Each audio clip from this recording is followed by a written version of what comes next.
할렐루야. 수요 몸에 오신 모든 분들을 환영합니다. 이 시간 먼저 사도신경으로 우리의 신앙을 고백하겠습니다. 전능하사 천지를 만드신 하나님 아버지를 내가 믿사오며 그 외아들 우리 주 예수 그리스도를 믿사오니 이는 성령으로 잉태하사 동정녀 마리아에게 나시고 본디오 빌라도에게 고난을 받으사 십자가에 못 박혀 죽으시고 장사한 지 사흘 만에 죽은 자 가운데서 다시 살아나시며 하늘에 오르사 전능하신 하나님 우편에 앉아 계시다가 저리로서 산자와 죽은 자를 심판하러 오시리라. 성령을 믿사오며 거룩한 공회와 성도가 서로 교통하는 것과 죄를 사하여 주시는 것과 몸이 다시 사는 것과 영원히 사는 것을 믿사옵나이다. 아멘. 시간 함께 찬양하실 때 우리 주님께서 우리와 한 걸음씩 늘 동행하심을 우리가 기억하시면서 같이 찬양하겠습니다.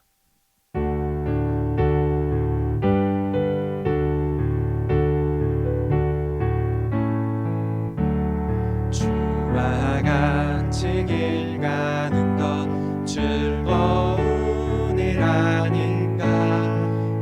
우리 주님 걸어가신 발자취를 밟겠네.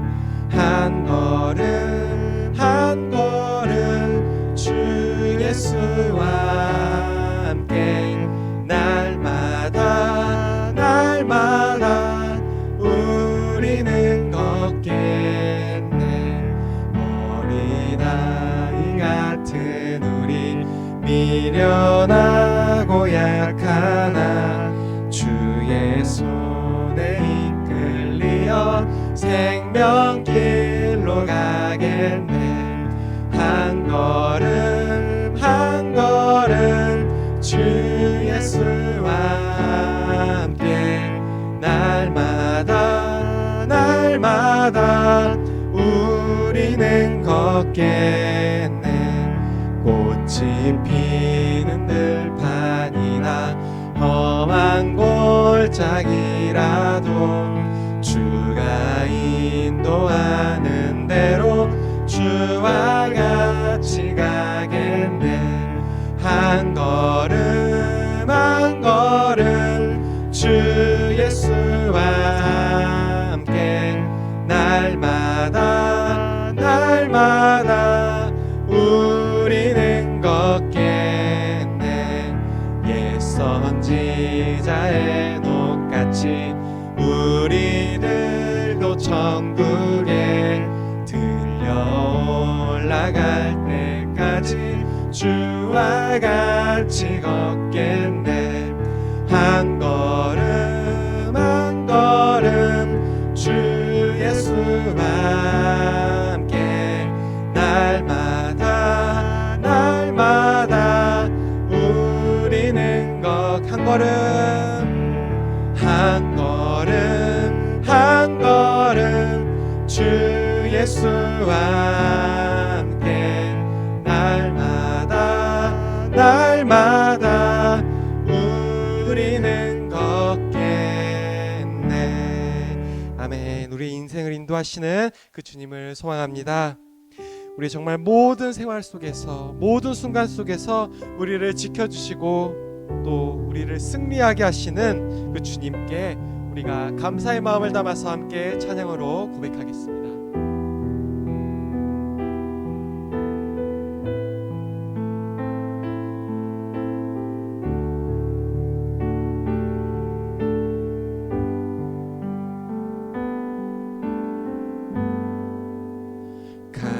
감사해 시험이 닥쳐올 때 주께서 인도하시니 두려움 없네. 또 감사해 고통이 찾아올 때 주께서 지켜주시니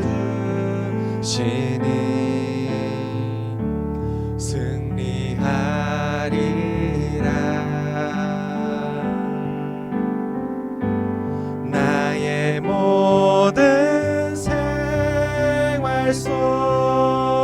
속에서 주님이 함께 하시니 주님의 성령 나를 인도하시니 시험이 나를 찾아올 때 주님 지켜주시니 주님의 성령 나를 인도하시 나의 모든 생활 속에서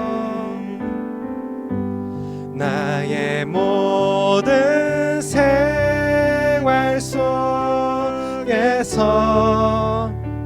주님이 함께 하시니 주님의 성령 나를 인도하시니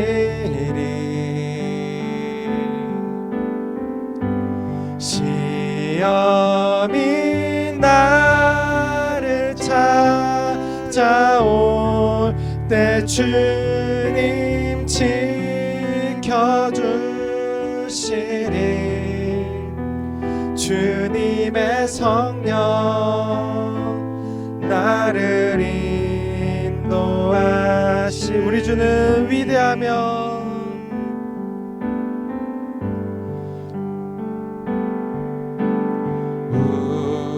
우리 주는 위대하며 능력이 많으시도다 그의 지혜 무궁하며 인자는 영원하도다 상한 자들 고치시며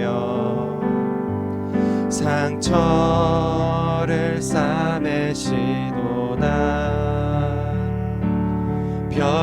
별들의 수를 세시며 이름을 붙이셨도다 그가 구름으로 하늘을 덮으시며 땅을 위하여 비 준비하시니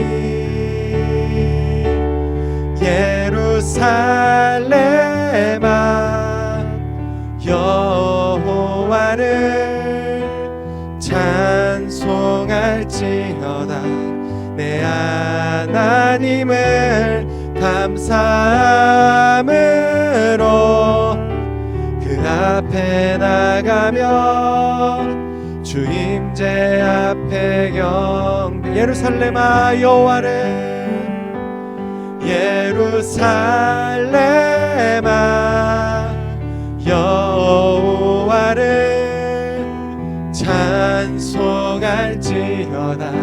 내 하나님을 감사함으로 그 앞에 나가며 주 임재 앞에 경배 우리 시간 함께 기도하기 원합니다. 기도하실 때 우리를 위해 모든 것을 준비하시고 또 돌봐주시는 그 하나님 아버지의 사랑을 저희가 더욱더 알기를 원한다고 특별히 오늘 수요 모임을 통해서 그런 주님 앞에 저희가 나아가는 그런 시간이 되기를 원한다고 그 고백을 담아서 이 시간 함께 같이 기도하시겠습니다. 하나님 아버지 저희 필요한 모든 것들을 준비하시고 또 그것들로 저희를 돌봐주시는 그 주님의 놀라운 사랑을 저희가 알기를 원합니다. 주님 그래서 오늘 이 수요 모임을 통해서 주님 저희에게 정말 주님 앞에 나아가는 그런 저희 시간 되길 수 있도록 주님께서 주시옵소서.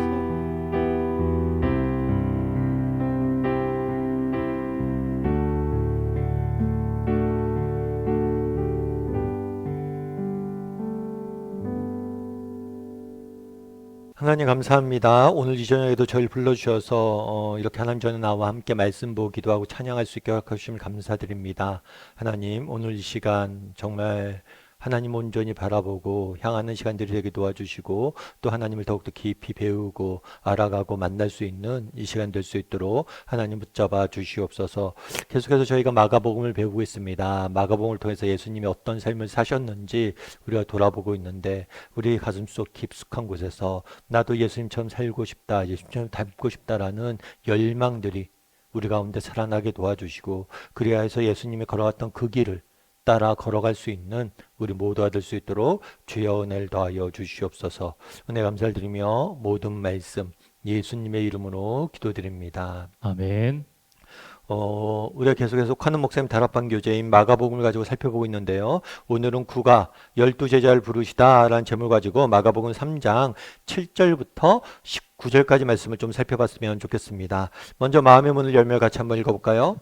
예수님의 인기는 날이 갈수록 폭발적으로 높아만 갔다. 유대나라 역사상 그 유래를 보기 어려울 정도의 군중들이 그를 따라다녔다. 그 많은 사람 가운데서 예수는 12명의 제자를 선택하셨다. 왜 그들을 따로 부르셨을까? 그리고 제자들이 누리게 된 특권은 무엇인가? 그들과 우리는 어떤 점에서 다른가? 네, 오늘은 무엇을 배우게 되죠? 오늘은 12제자를 부르시는 장면에 대해서 배우게 됩니다. 물론 예수님께서 그 전에 베드로나 세리 마테나 다양한 제자들을 먼저 부르셨죠. 그리고 많은 사람들이 무리가 예수님을 따르고 있었어요. 그 중에서 12명을 특별히 따로 선택하셔서 구별하셔서 세우시게 됩니다. 그럼 왜 이들을 따로 구별하여 세웠는지에 대해서 오늘 배우게 돼요. 이를 통해서 12제자를 세우신 목적과 그들에게 주신 소명이 무엇인지에 대해서 우리가 다시 한번 배우게 되는데요.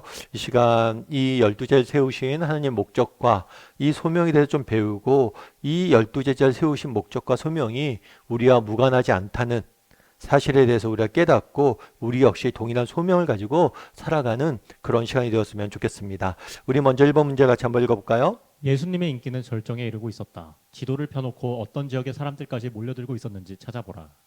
예. 오늘 본문에 보면 이렇게 시작하죠. 예수께서 제자들과 함께 바다로 물러가시니 물러가셨다라는 표현을 쓰세요. 그 전에 우리가 계속해서 무엇을 살펴보고 있었죠? 예수님이 바리새인들과 펼치는 논쟁에 대해 살펴봤습니다. 바리새인들은 끊임없이 예수님에게 뭐 안식일 문제들이나 죄사함의 문제들이나 여러 가지 문제들로 인해서 예수님과 논쟁을 펼쳤어요. 이 논쟁에 예수님이 맞서시다가 이제 바다로 물러나신 거죠. 그럼 왜 그랬을까요? 예수님이 이들과 논쟁을 하면서 정말 이들에게 진리를 깨닫게 하는 일도 중요하지만 보다 많은 사람들에게 하나님의 말씀을 전하고 그들이 예수님을 받아들이도록 복음을 믿도록 하는 것이 훨씬 지났기 때문에 논쟁을 멈추고 물러나셨던 거예요. 그렇게 바다로 갈릴리 바다로 물러섰사 어떤 일이 있었다고 그랬어요? 큰 무리가 따랐다라고 이야기를 합니다. 그런데 이 사람들은 어디서 왔어요? 유대 지방, 그 다음에 예루살렘 지방, 이두메 지방, 그 다음에 요단강 건너편 두로와 시돈 근처에서 많은 무리가 찾아왔다라고 되어 있습니다. 오늘 문제에 보면 지도를 펴놓고 보라 그렇게 돼 있는데 지도로 보면 이렇게 돼 있어요. 어떻게 됐냐면 유대 지방은 크게 세 등분으로 나눕니다. 이 북부 지방을 갈릴리라고 불러요. 그리고 이 사이 지방을 사마리아라고 부릅니다. 그리고 이 남부 지방을 유대 지방이라고 불렀어요. 그래서 예수님께서 이 갈릴리 바다에 있었잖아요. 그런데 갈릴리 바다에 있으니까 갈릴리 지역 사람들만 온 게 아니라 유대 지방과 예루살렘 여기서도 예수님을 보기 위해서 올라왔어요. 뿐만 아니라 이두메 지방이란 것은 이 유대 지방 밑이에요. 애굽 지역이라고 할 수 있는 지역인데 이 지역에서도 이렇게 찾아왔어요. 그리고 요단강 건너편, 요단강 건너편은 이게 갈릴리 바다고 이게 사해고 이게 요단강이거든요. 요단강 건너편이라고 하면 이 베레아 지역이에요. 베레아 지역에서도 왔습니다. 그리고 시돈과 두로, 이 지역은 북부 완전히 붙어있는 완전히 최북단에 있는 도시들이에요. 이방 도시들이에요. 여기서도 찾아온 거예요. 그래서 사방에서 예수님을 만나기 위해서 몰려들고 있는 모습들을 우리는 발견하게 되는 거죠. 자, 그러면 2번 문제 같이 한번 읽어볼까요? 무리가 미는 것을 피하기 위해 주님은 어떻게 하셨는가? 그리고 그 다음에는 무엇을 하셨는가? 예, 이렇게 됐어요. 예수께서 무리가 에워싸 미는 것을 피하기 위하여 작은 배를 대기하도록 제자들에게 명령하셨다. 무리가 막 사람들이 모여들었잖아요. 그리고 예수님을 애워쌌잖아요. 그러다 보니까 밀릴 수가 있잖아요. 부딪힐 수가 있잖아요. 그걸 피하기 위해서 작은 배를 대기시키고 작은 배에 타셨음을 우리는 알 수가 있죠. 그러면 왜 예수님께서 작은 배에 타셨을까요? 단순히 사람들을 피하기 위해서 부딪히기 싫어서 그랬을까요? 그렇진 않아요. 사람들이 몰려들었는데 사람들이 몰려와서 자기를 부딪히는 게 싫어서 배에 오르신 게 아닙니다. 마태복음 13장 2절에 보면 이렇게 됐어요. 큰 무리가 그에게 몰려들거늘 예수께서 배에 올라가 앉으시고 온 무리는 해변에 서 있는지라 예수께서 비유로 여러 가지 그들에게 말씀하시되 배 위에 올라가신 이유는 뭐냐면 말씀을 전하기 위해서예요. 하나님의 말씀을 가르치기 위해서입니다.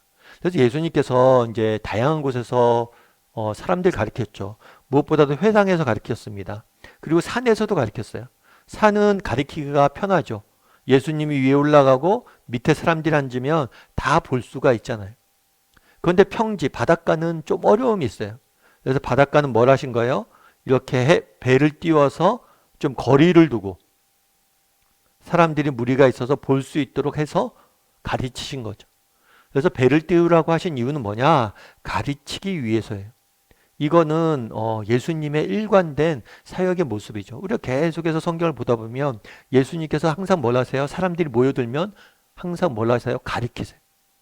말씀을 전하시는 거. 그러니까 예수님의 가장 사역의 핵심은 말씀을 전하시는 거예요. 사람들이 모여들면 말씀하시고 사람들이 모여들면 말씀하시고 그래서 말씀을 전하시는 것이 가장 중요한 뭐예요? 사역의 핵심에 있었다는 거예요. 그러면 우리는 어떨까요? 우리는 정말 예수님이 이렇게 말씀을 전하시는 것에 열심을 내셨는데 우리는 이런 말씀을 배우고자 하는 열심이 있었냐는 거예요. 그날에 사방에서 모여들었잖아요. 정말 우리가 지도상으로 이렇게 표시되어 있지만 유대 지방에서 정말 요단강 건너편에서 이두메 지방에서 예수님 보겠다고 올라오는 게 쉬운 일이었을까요? 쉬운 일이 아니에요. 사방에서 이렇게 모여들었어요. 예수님을 보고 말씀을 듣기 위해서. 그럼 우리는 이런 열심이 있냐는 거예요. 예수님이 가지셨던 열심이 또 그 당시에 있었던 사람들이 가졌던 열심이 있는지 말씀을 배우고자 하는 열심이 있는지 우리가 한번 돌아봤으면 좋겠어요. 다락방도 마찬가지죠. 우리가 다락방 같은 경우에 모여서 말씀 나누잖아요. 사실 우리가 다락방 모여서 뭐 교제 나누고 맛있는 거 먹으러 다니고 뭐 서로 좋은 이야기 나누고 이러면 좋죠. 그런데 그런 교제는 한계가 있어요. 정말 우리가 말씀을 배울 때 말씀 안에 있는 참된 진리와 생명이 우리를 살리는 거예요. 그래서 다락방에서 이렇게 열심히 말씀을 배우려고 하는 거예요. 여러분 한번 나눠봤으면 좋겠어요. 정말 나에게 이런 열심들이 있는지. 3번 문제 같이 한번 읽어볼까요? 예수님은 바다에서 산으로 오르신 후 무엇을 하셨는가? 또 이제 바다에서 산에 오른 다음에 뭘 하셨냐면 자기가 원하는 자들을 부르시니 나온지라. 이제 12명의 제자를 따로 세웁니다. 그런데 이 12명의 제자를 세울 때 주의해야 될 건 뭐냐면 하나님이 원하셨다는 거예요. 먼저 주도권이. 주권이 하나님에게 있다는 거예요. 하나님 먼저 원하셨고 뭐래요? 부르셨어요. 그러자 나온 거예요. 그래서 이런 부르심에 순종해서 제자가 된 거예요. 그러니까 제자들이 예수님을 택한 것이 아니에요. 물론 그들이 예수님을 따라다녔죠. 그런 면에서 예수님에게 배우고자 했던 거죠.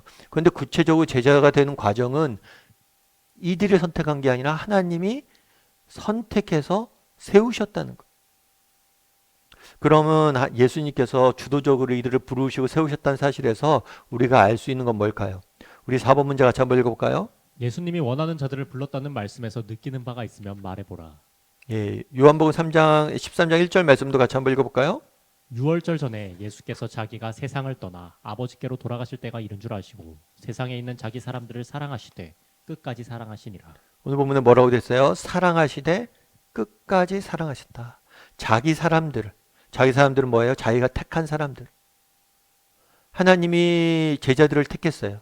12제자를 부르셨어요. 그 부르신 사람들을 뭐예요? 끝까지 사랑하신다는 거예요. 원하는 자를 불렀다.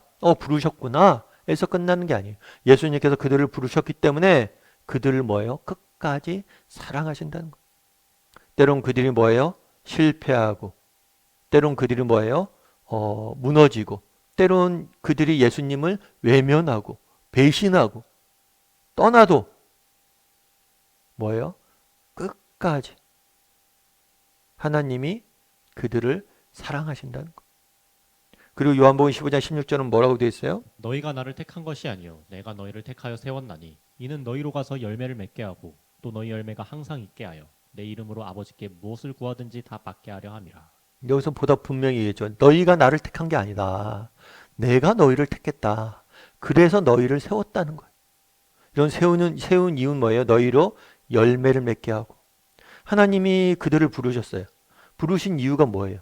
선한 목적이 있다는 거예요. 그리고 그 목적을 내가 이루도록 뭐 한다는 거예요? 도울 거란 거예요. 니네가 기도하면 받게 될 거란 거예요. 내가 선한 목적을 가지고 너희를 불렀고 너희 삶 가운데 그것들을 이룰 수 있도록 내가 돕고 내가 너희와 함께 할 거다 말씀하시는 거예요. 그래서 단순히 부르시고 오늘 본문에 보면 이렇게 됐잖아요. 원하는 자들 부르시고 나왔다. 단순히 되어 있지만 이 부르셨다는 사실에는 많은 의미가 담겨져 있는 거예요. 여러분들도 한번 생각해 보세요. 여기 오늘 느낀 바가 있다고 했는데 뭐 이 말씀을 통해서도 아니면 또 다르게 정말 하나님이 우리를 부르셨다는 사실, 우리를 세웠다는 사실, 그 사실을 갖고 있는 의미에 대해서 여러분들이 진짜 한번 생각을 해보세요. 여러분 그러잖아요. 우리 가끔 그런 얘기 하잖아요. 어른들이 뭐 목사님이나 그런 분들 얘기하실 때 뭐 아이들한테 이제 장난감 과자 같은 거 사주면 아이들이 아빠 할아버지 과자 사주세요 해서 과자 딱 사주면 뭐예요? 아이들이 과자를 먹죠. 그럼 야 할아버지 하나 주라. 이렇게 먹는 거 보면 맛있어 보여서 그러면 아이들이 그걸 고민하잖아요. 줄까 말까. 왜냐하면 내 거. 그러니까 본능적으로 사람은 뭐가 있어요? 내 거. 자기 걸 아끼잖아요. 내 사람들 누구나 아끼잖아요. 정말 내가 가까이 있는 사람들 아끼고 보호하고 지키려는 마음들이 누구나 있잖아요. 하나님도 마찬가지는 자기가 택하셨는데 그들을 자기가 택한 사람들 그냥 버려두겠냐는 거예요. 특별히 오늘 본문에 뭐라고 얘기해? 끝까지 사랑하신다. 또 뭐라고 그래요? 내가 너희를 향한 선한 목적이 있다. 그래서 이 하나님이 우리를 택하셨다는 사실, 이것이 갖는 의미에 대해서 여러분도 한번 서로 좀 이야기를 나눠봤으면 좋겠어요. 그리고 오늘 말씀을 읽으면서 특별히 와닿은 표현이나 이런 것들이 있으면 좀 나누면 좋을 것 같아요. 5번 문제 같이 한번 읽어볼까요? 예수님에게는 제자를 선택하는 일이 매우 중요한 일이었다. 무엇을 보고 알 수 있는가? 오늘 마가복음에 보면 예수님이 원하는 자, 원하심, 그리고 부르심, 그리고 따름 이렇게 쭉 나와 있어요. 그런데 이렇게 예수님이 제자들을 부르시기 전에 하신 일이 있어요. 그건 뭐냐면 이때 예수께서 기도하러 산에 가사 멀리 따라 밤이 새도록 기도했다라고 돼 있어요. 그런 다음에 밝음에 뭐예요? 제자를 부르셨다. 제자들 부르시기 전에 뭘 했어요? 기도했어요. 단순히 기도한 게 아니라 어떻게 했어요? 밤새 기도했어요. 이 앞에 제자들을 부르시기 전에 이 짧은 구절에 기도했다는 사실이 2번이나 강조되어 있어요. 그만큼 기도를 열심히 했다는 거예요. 왜요? 그만큼 제자들을 부르시는 일이 중요하기 때문에. 예수님의 생애를 보면 예수님은 늘 기도하셨습니다. 그런데 정말 중요한 선택이나 중요한 정말 사역을 앞두고 더욱 기도하는 모습들을 보게 돼요. 대표적인 예가 뭐예요? 겟셋마네 동산에서 기도한 거죠. 정말 땀이 피처럼 흐를 정도로 기도하셨어요. 그러면 우리는 어떠냐는 거예요. 여러분, 우리가 수시로 기도해야 됩니다. 수시로 기도해야 하는데 정말 기도해야 될 때 또 기도해야 돼요. 예수님은 수시로 기도하셨어요. 그런데 정말 중요한 선택이나 중요한 결정이나 중요한 일을 앞두고 열심히 기도하는 모습들 보게 돼요. 그럼 우리는 어떠냐는 거예요. 정말 이렇게 기도하고 있냐는 거예요. 옛날 어른들이 종종 그런 얘기 하셨던 기억이 나요. 뭐 예를 들어 중요한 인생의 선택이나 뭐 직장 문제나 여러 가지 자녀 문제, 중요한 문제를 있을 때 나 좀 기도원 좀 갔다 와야겠다. 왜 다녀오세요? 하나님한테 응답 받아야 되겠어. 정말 구하는 거죠. 밤새서 기도하면서 하나님의 뜻이 무엇인지 구하고 그러고 내려오는 거. 정말 우리는 정말 이렇게 기도할 수 있는가? 정말 우리 인생에 정말 후회가 많은데 가장 큰 후회가 뭔지 아세요? 정말 기도해야 될 때 기도하지 못하는 거예요. 중요한 선택을 앞두고 기도하지 못하는 거예요. 그래서 후회하는 거죠. 내가 이거 하기 전에 좀 더 하나님 앞에 기도했어야 되는데. 기도 안 했다는 사실이 제일 큰 후회로 남아요. 사실 기도하면 후회할 일이 없어요. 왜냐하면 이길 힘을 주든가 피할 길을 내신다든가 어떻게 해서든지 하나님께서 인도하세요. 근데 우리의 문제는 뭐예요? 기도하지 않기 때문에 후회해요. 여러분 한번 돌아보세요. 여러분들 후회하는 일들 대부분 뭐예요? 충분히 기도한 일들은요. 일이 성취가 되건 안 되건 후회하지 않아요. 결국 후회가 온다는 건 뭐냐면 기도하지 않았다는 거. 그래서 여러분도 한번 나는 정말 예수님처럼 기도하는 사람인가 이런 부분들도 한번 점검해 볼 필요가 있어요. 우리 6번 문제 같이 한번 읽어볼까요? 12제자들을 세우신 이유 세 가지를 말해보라. 이렇게 됐죠. 이에 12제자를 세우셨으니 이는 자기와 함께 있게 하시고 첫 번째로 부르신 이유는 뭐냐면 함께 하시기 위함이에요. 그러니까 여기서 알 수 있는 건 뭐냐면 예수님은 단순히 가르침, 진리를 단순히 가르치는 분이 아니었어요. 삶의 모범을 배우이신 분이셨어요. 함께 있으면서 자신의 삶의 모습을 가까이서 보고 자신처럼 살길 원하시는 거예요. 단순히 기독교는 단순히 책 속에서 진리를 머리로만 배우는 건 기독교가 아닙니다. 정말 내가 신앙을 갖는다 그거는 머리로 무엇인가를 안다는 게 아니에요. 물론 이런 지적인 배움은 굉장히 중요합니다. 예수님도 하나님 말씀을 가르쳤어요. 그런데 머리로만 멈춰서는 안 돼요.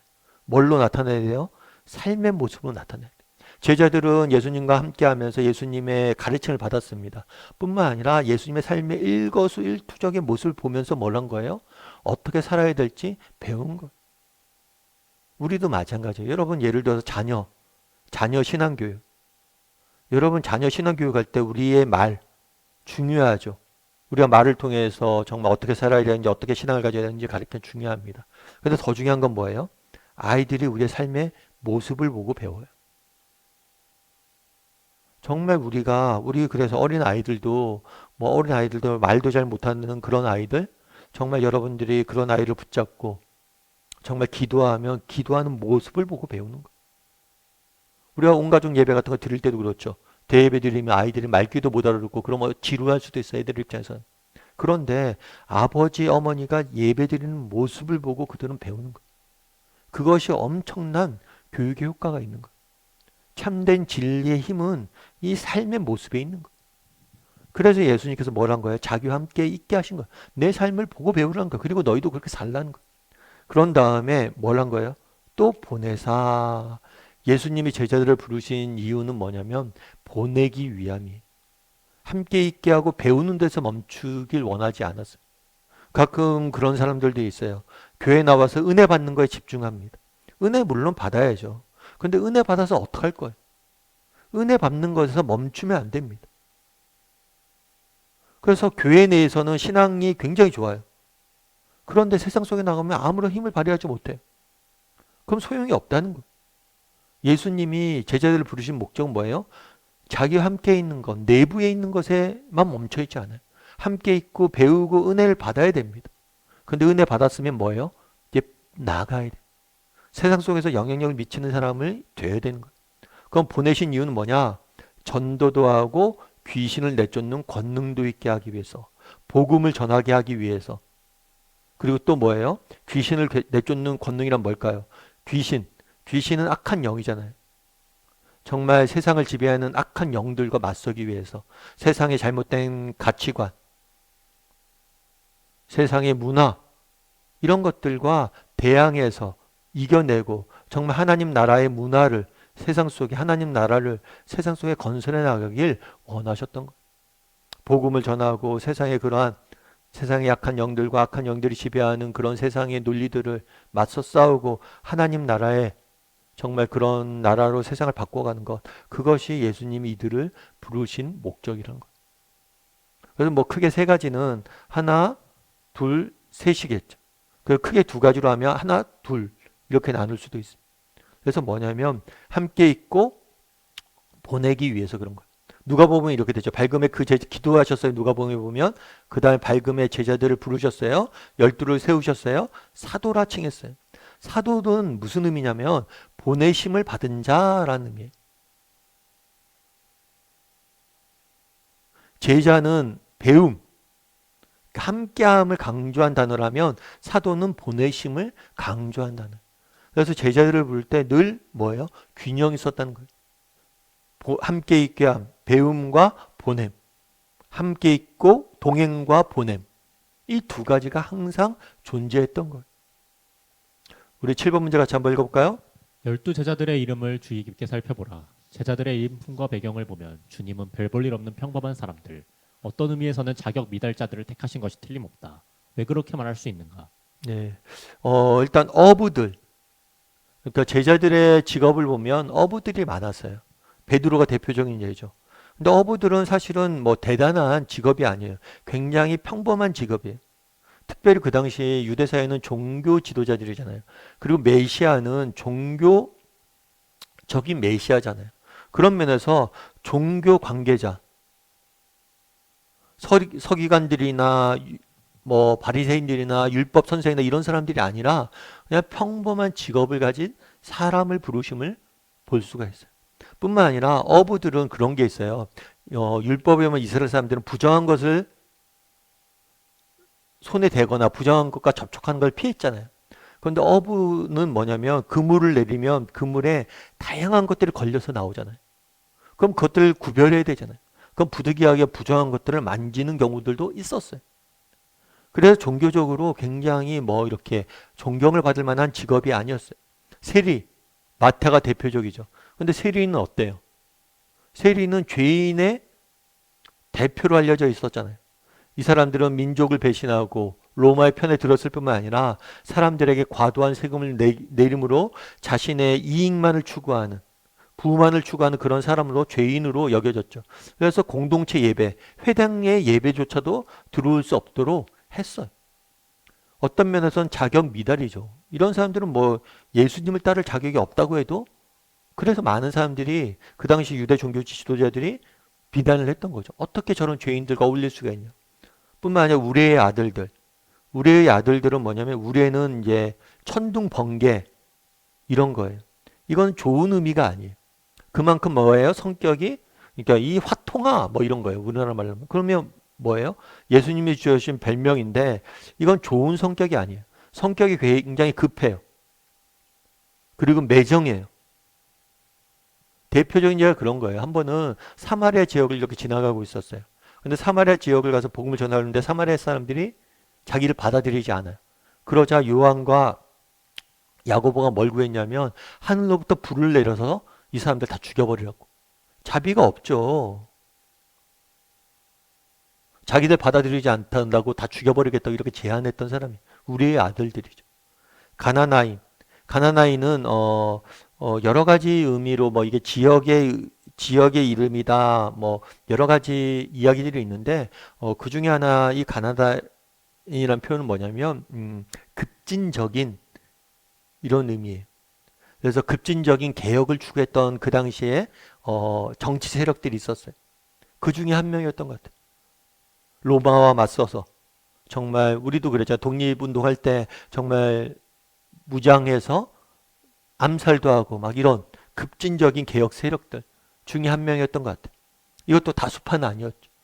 가롯 유다를 소개할 때 가롯 유다라고 소개를 하는데 이것을 지명으로 보는 견해도 있고 또 다른 견해는 뭐냐면 위선자, 가짜라는 표현으로 보는 경우들도 있어요. 그래서 예수님을 따랐던 사람들을 보면 평범한 직업을 가졌거나 죄인이라고 손가락질을 받았거나 성격이 굉장히 급하거나 아니면 급진적인 어떤 그런 사람들이었거나 아니면 정말 위선자이고 가짜인 그런 사람들이 예수님 주변에 모여 있습니다. 제자들이 된 거예요. 그러니까 어떻게 보면 그 당시에 사람들이 보기에는 아니 어떻게 저런 사람들을 제자로 뽑았어? 할 만한 사람들이 뽑힌 거예요. 많은 무리가 사방에서 몰려들었잖아요. 그 중에는 정말 좋은 사람들도 있었는데 정말 어떻게 보면 자격 미달자들을 이렇게 모은 거예요. 그럼 여기서 알 수 있는 게 뭘까요? 우리 8번 문제 같이 한번 읽어볼까요? 위와 같은 사실에서 우리는 어떤 은혜를 받을 수 있는가? 고린도전서 1장 26절에서 29절 보면 이렇게 이야기해요. 형제들아 너희의 부르심을 보라. 육체를 따라 지혜로운 자가 많지 아니하며 능한 자가 많지 아니하며 문벌 좋은 자가 많지 아니하며 너희가 지혜로운 사람 너희 중에 많지 않다는 거예요. 세상 지혜가 많은 사람들이 많지 않다는 거예요. 그리고 세상적으로 능력이 뛰어난 사람들이 많지 않다는 거예요. 세상적으로 학벌이 좋은 사람들이, 좋은 집안, 좋은 학벌을 가진 사람들이 많지 않다는 거예요. 그러면서 뭐라고 이야기하나? 그러나 하나님이 세상에 미련한 것들 택하사 지혜로운 자를 부끄럽게 하시고 약한 것들을 택하사 강한 것을 부끄럽게 하시고 천한 것들과 멸시받던 것과 없는 것들을 택하사 있는 것들을 폐하시려고 하시나니 하나님께 택하셨어요. 그런데 어떤 사람들 택하셨어요? 세상에 미련한 자들, 약한 자들, 그리고 뭐예요? 정말 미련한 자들을 택했어요. 왜 그렇게 했어요? 지혜로운 자들을 부끄럽게 하시고 강한 자들을 부끄럽게 하시고 또 있는 자들을 패하기 위해서 그러셨다라고 이야기를 하는 거예요. 그러면서 이는 이렇게 한 이유는 뭐예요? 아무 육체도 하나님 앞에 자랑하지 못하게 하려 하심이라. 예수님께서 어떻게 보면 자격 미달자들을 뽑았어요. 그럼 왜 이런 사람들을 뽑았냐는 거예요. 결국에 그런 게 있잖아요. 여러분, 내가 무엇인가 힘이 있고 내가 지혜가 있고 내가 무엇인가 자랑할 것이 있으면 뭐예요? 그만큼 하나님을 의지하기가 쉽지가 않아요. 왜요? 내 힘을 의지하거나 내 지혜를 의지하거나 내 무엇인가 건강이나 내 다른 무엇인가를 의지하기 쉽다는 거예요. 그런데 내가 가진 게 없으니까 뭐만 의지하는 거예요? 하나님만을 의지하는 거예요. 그러다 보니까 하나님께서 주시는 은혜로 뭐예요? 놀라운 일들을 행할 수 있다는 거예요. 그렇기 때문에 하나님께서 뭐라는 거예요? 이 낮은 자를, 이 가난하고 없는 자들을 하나님 택하셨다라고 이야기를 하는 거예요. 그런데 여기서 우리가 이 말을 하는 바울을 생각해 보시죠. 바울이 얼마나 지혜로운 사람이에요. 고린도전서에 보면 자기가 가말리알 문화에서 어떤 문벌에서 히브리 중에 히브리냐 자랑하죠. 그가 경험적으로 얼마나 많은 일들을 했어요. 그가 가진 것이 얼마나 많았어요. 그럼에도 불구하고 자기는 아무것도 아니다 라고 고백하는 거예요. 중요한 것은 정말 이것은 진짜 여러분 그러면 멍청해져야 된다. 세상적으로 배움이 없어야 된다. 능력이 없어야 된다. 이런 의미가 아니에요. 마음의 상태. 우리의 마음의 상태가 뭘해야 돼요? 가난해야 돼요. 하나님, 저는 무능합니다. 저는 할 수 있는 것이 아무것도 없습니다. 오직 하나님만을 의지합니다. 라는 가난한 마음이 있어야 된다는 거예요. 그래서 우리가 한번 점검해야 될 게 뭐냐면 가난한 마음이 있어야 된다는 거예요. 뿐만 아니라 또 한 가지 여기서 우리가 받을 수 있는 은혜는 뭐예요? 우리 당장의 모습이 뭐예요? 아, 내가 지혜롭지 않다. 내가 뭐예요? 미련하다. 내가 뭐예요? 가진 것이 없다. 내가 약하다. 그래도 낙심할 필요가 없다는 거예요.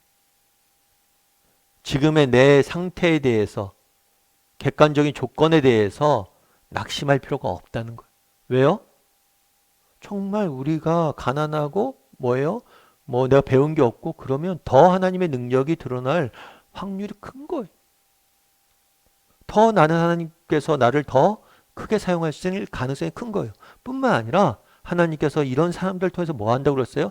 있는 자들을 부끄럽게 할 거다 라고 이야기를 할 거예요. 여러분, 이 사실에 대해서 우리가 확신을 해야 돼요. 여러분, 우리 여름에 우리 이제 일본 이제 기독교나 이런 부분들에 대해서 이제 일본에 우리 비전 트립도 가고 그러는데 일본 기독교와 한국 기독교를 비교 분석하는 사람들이 많아요. 일본 기독교 같은 경우에는 일본의 기독교가 훨씬 우리보다 먼저 들어왔습니다. 그리고 사실은 우리나라 오시는 선교사님도 중국이나 일본에 먼저 도착했다가 우리나라로 들어왔어요. 그만큼 우리는 복음을 늦게 받아들였어요. 그런데 왜 일본과 우리나라는 이렇게 차이가 있느냐? 이렇게 했을 때 그런 얘기를 많이 분석을 합니다. 어떤 얘기를 분석을 하냐면 일본 사람들은 조금 지식인들 중심으로 받아들였어요. 복음을. 물론 그래서 가진 장점들이 있습니다. 그래서 일본 그리스도인들은 진짜 그리스도인이라고 하면 정말 삶 자체도 달라요. 굉장히 뭐랄까 높은 수준의 헌신을 갖고 있는 분들이 많아요. 그런데 우리나라 사람들은 우리나라 기독교 들어올 때는 하층민들, 글도 제대로 모르는 사람들이 기독교를 먼저 받아들였어요. 그런데 100년 후에 어떻게 됐어요? 우리가 정말 훨씬 더 뭐예요?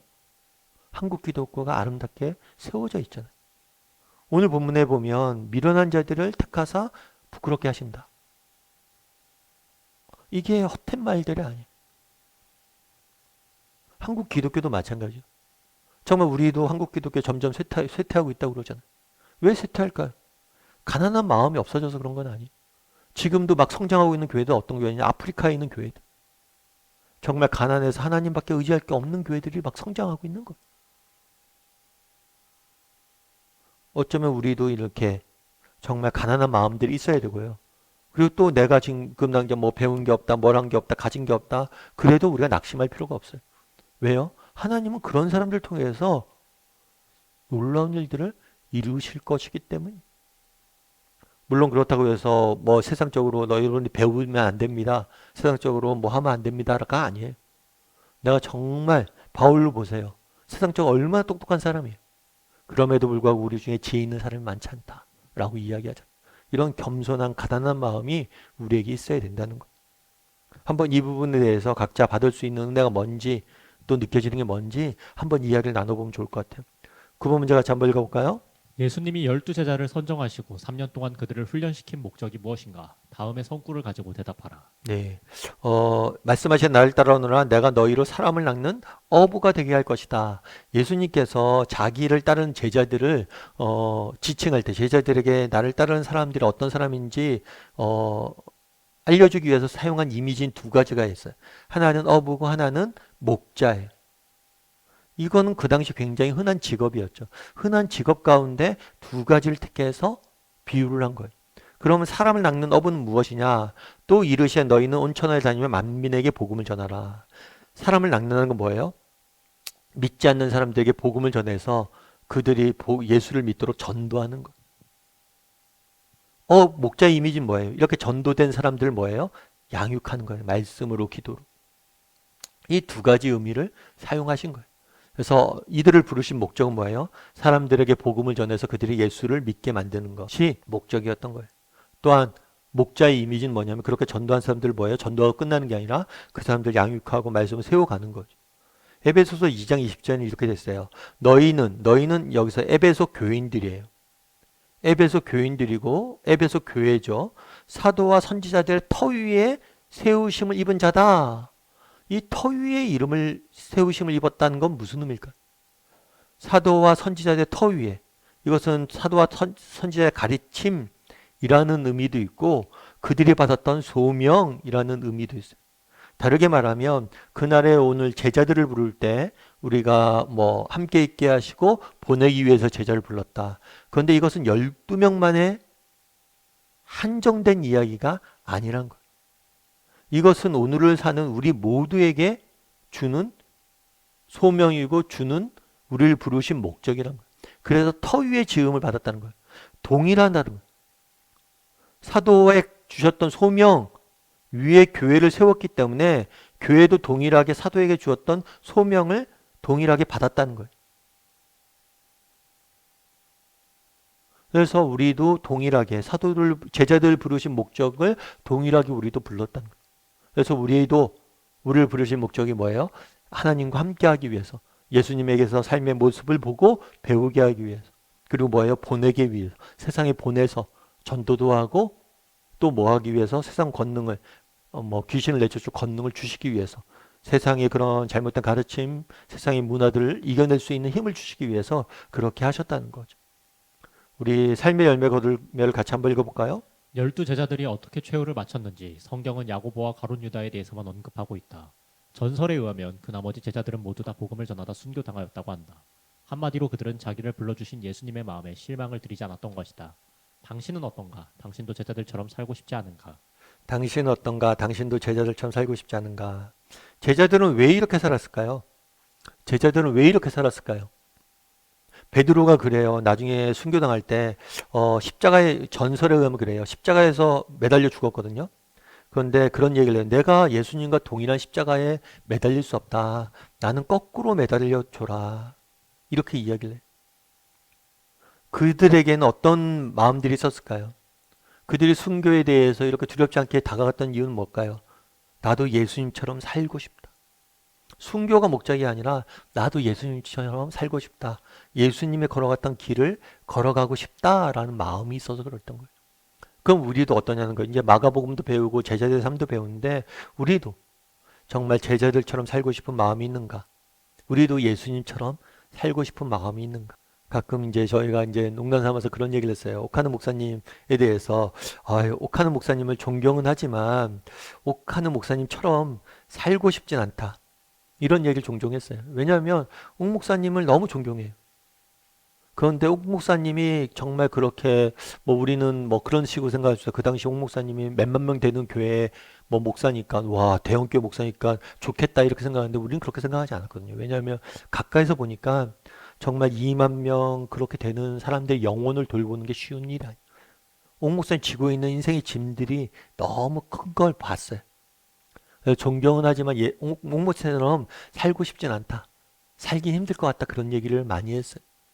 그런데 우리가 예수님을 볼 때, 또 제자들의 모습을 볼 때, 바울의 이야기를 들을 때 그런 거리감은 있지 않냐는 거예요. 존경하죠. 그리고 맞죠. 그런데 나는 그렇게 살고 싶은 마음은 좀 두려움이 있거나 꺼려지는 게 있어요. 그런데 정말 우리가 존경을 한다면 뭐예요? 정말 누군가를 사랑한다면, 존경한다면 뭘 해야 돼요? 나도 그 사람처럼 되고 싶다 이런 마음들이 있어야 되겠죠. 그래서 정말 우리도 한번 돌아봤으면 좋겠어요. 나도 예수님처럼 되고 싶다. 예수님처럼 살고 싶다. 정말 예수님의 길을 걷고 싶다 이런 마음들이 있는지 각자 이야기를 좀 나눠봤으면 좋겠습니다. 우리 이 시간 함께 기도할까요? 기도하실 때 오늘 말씀 기억하면서 기도했으면 좋겠습니다. 무엇보다도 그날에 예수님께서 제자들을 부르시는 모습들을 보게 됩니다. 예수님께서 제자를 부르시기 전에 기도하는 모습들을 보게 됩니다. 정말 수시로 기도했지만 또 중요한 일을 앞두고 기도하시는 예수님의 모습을 보게 됩니다. 우리도 예수님처럼 기도할 수 있는 사람이 되게 해달라. 우리도 정말 인생의 고비고비마다 순간순간마다 정말 하나님 앞에 나아가 기도할 수 있는 사람들이 되게 해달라고 이 시간 함께 기도했으면 좋겠습니다. 또한 기도하실 때 정말 제자들 부르신 목적이 무엇입니까? 함께 있게 하시고 보내기 위해서요. 우리도 예수님과 함께 해야 됩니다. 늘 동행하면서 예수님에게 배워야 돼. 예수님을 닮아가기, 예수님에 대해서 보고 배워야 돼. 뿐만 아니라 지적으로 우리가 하나님 안 돼서 멈추지 않고 세상 속에 나가서 정말 그리스도인으로서 세상을 변화시켜 나갈 수 있는 그런 사람이, 영향력을 미칠 수 있는 사람이 되게 해달라고 기도해 주시고, 마지막으로 기도하실 때 정말 나도 정말 그날의 제자들처럼, 그날의 예수님처럼 닮고 싶다고 그들을 정말 예수님을 닮아가는 삶을 살고 싶은 열망이 내게 있는지 점검하고 다시 한번 나도 예수님처럼 되고 싶습니다. 이런 열정들이 우리에게 생겨나게 해달라. 이 시간 한 목소리로 같이 오늘 배운 내용들을 위해서 함께 기도했으면 좋겠습니다. 또한 기도하실 때 우리나라 민족을 위해서 기도했으면 좋겠습니다. 정말 우리나라와 민족이 가난한 마음을 잃지 않게 해달라. 정말 왜 한국 기독교가, 한국 교회가, 한국 사회가 이렇게 무너져 가고 있습니까? 어쩌면 우리에게 가난한 마음이 없어서 그런 건 아닙니까? 정말 모든 출산주 저하나 모든 문제들이 우리가 이 가난한 마음을 잃어버렸기 때문은 아닙니다. 정치적으로 생겨나는 모든 문제들이 이 가난한 마음을 잃어버렸기 때문은 아닙니다. 이 가난한 마음을 회복하게 해달라고. 교만을 버리고 가난한 마음을 회복하고 하나님을 두려워할 수 있는 사람들이 되게 해달라고. 이 나라가 되게 해달라고. 이 시간 목소리로 같이 기도하도록 하겠습니다. 같이 기도하시겠습니다.